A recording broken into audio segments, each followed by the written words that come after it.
What's going on, guys? Welcome to week number 4 of TPI Tuesdays. I'm Matt Santoro. I'm a doctor of physical therapy as well as a TPI certified medical practitioner. Now today on TPI Tuesdays, we're going to be talking about the shoulders. We have two joints in particular we're going to be talking about. You have your glenohumeral joint, which is most people refer to as a shoulder joint right here, as well as the scapulothoracic junction.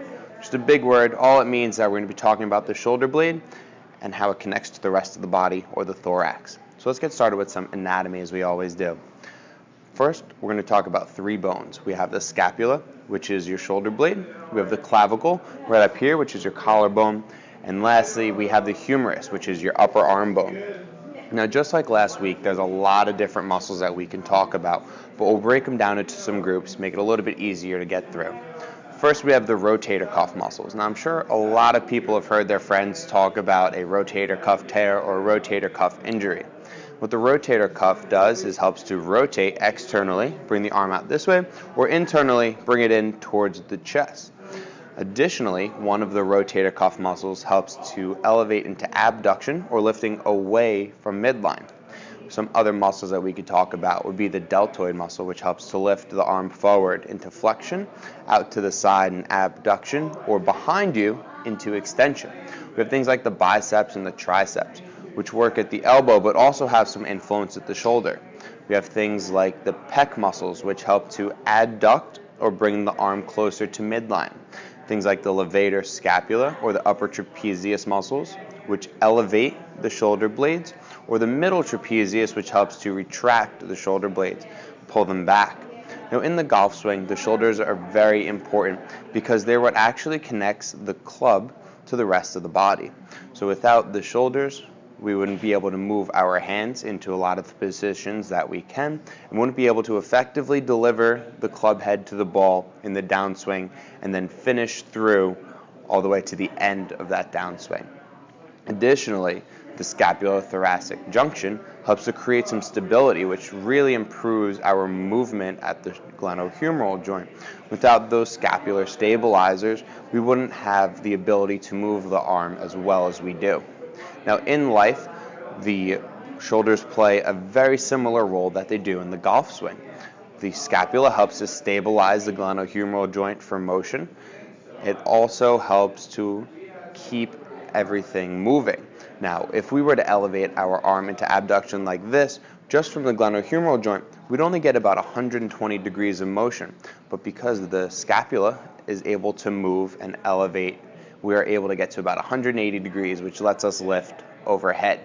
Now, the glenohumeral joint itself is what really allows us some movement and some freedom to get the hands into different positions. Now, some inadequacies that we can see in the golf swing as a result of poor shoulder mobility or poor shoulder stability would be things like a reverse spine angle, which we've talked about before, where the golfer tilts down towards the target line in the backswing, or other things like early extension, where the golfer moves in towards the golf ball in through the downswing. Now, two new characteristics that we're going to talk about today would be a chicken wing, and I want you to think about Jordan Spieth for this one.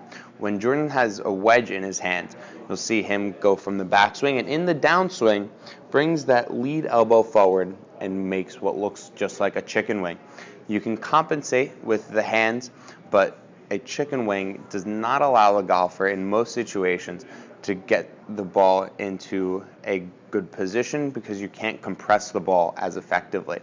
Now, the backswing version of a chicken wing is called a flying elbow. So as the golfer takes the club away, that trail elbow lifts up and moves out to the side rather than staying tucked down into the rest of the body for the backswing. In life, some inadequacies that we can see because of poor shoulder mobility or stability would be things like difficulty reaching up overhead, pulling your coffee mug out of the cabinet in the morning. Things like difficulty driving or difficulty reaching your seatbelt, have a hard time carrying, a hard time lifting objects, things like that. So don't go anywhere. I'm going to go get the gym clothes on. We're going to talk about some fixes. I'll see you guys soon. All right, welcome back, guys, to the fixes part of the shoulder video. I got my Barbells and Birdies shirt on, ready to get a great workout in, improve my shoulder mobility and my shoulder stability.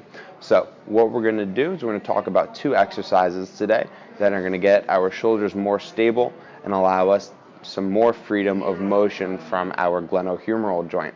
So what we're going to do is we're going to take 2 bands, and I set them up on our rack here. What you can do at home is take those 2 bands, close them in a door, and they'll stay just the same. So we have 2 set about shoulder height. I'm going to grab the right side band in my left hand, the left side band in my right hand, and we're going to cross them over just like this. Now this is a concept that I got from a program called Crossover Symmetry, which I highly suggest everyone look into. It's a great way to bulletproof your shoulders, improve your shoulder stability, and reduce the risk of upper arm injuries. So we're going to take our bands, we're going to pull our shoulder blades back, keep them pinched together, and we're just going to row, coming back, hold that for a couple seconds, and then straighten out. Keeping the shoulder blades pulled back, we're going to repeat, hold for 2 seconds, and straighten out. Do that one more time, and come on out. Now, this exercise I would repeat for 3 sets of 10. Give a nice long break in between each set to let the body reset, recover, and then move on. What we would do is we would follow that for a couple weeks with an appropriate level of resistance. Now, appropriate resistance is going to be relative for everybody. Some people, 20 to 30 pounds may be good. For others, it might be 5 to 10. It's up to you guys at home to find the right level so you're challenging your body and your body's able to adapt, but you're also not overloading the body, improving or increasing your risk of injury. Now, another exercise that we could do would be external rotation and internal rotation that will also help to stabilize our shoulder blade. For this, I'm going to grab a lighter band, so I have that hooked up here. We're going to start across the body, keep the elbow tucked in, the wrist in neutral, and we're going to rotate out, hold that for a second, and then come on back in. Repeat, keeping the wrist in neutral, hold it, and then come on back in. I'd repeat that for 2 sets of 10. I would switch hands, keep the elbow tucked in, rotate internally, bringing the arm from away to into the chest, hold that, and then come on back out, and repeat. So again, I do that for about 2 sets of 10 or 3 sets of 10, depending on what I was looking for in my workout that day. So those 2 exercises are going to be great ways to stabilize our shoulders, allowing us more freedom of movement of the glenohumeral joint, more stability in our movements.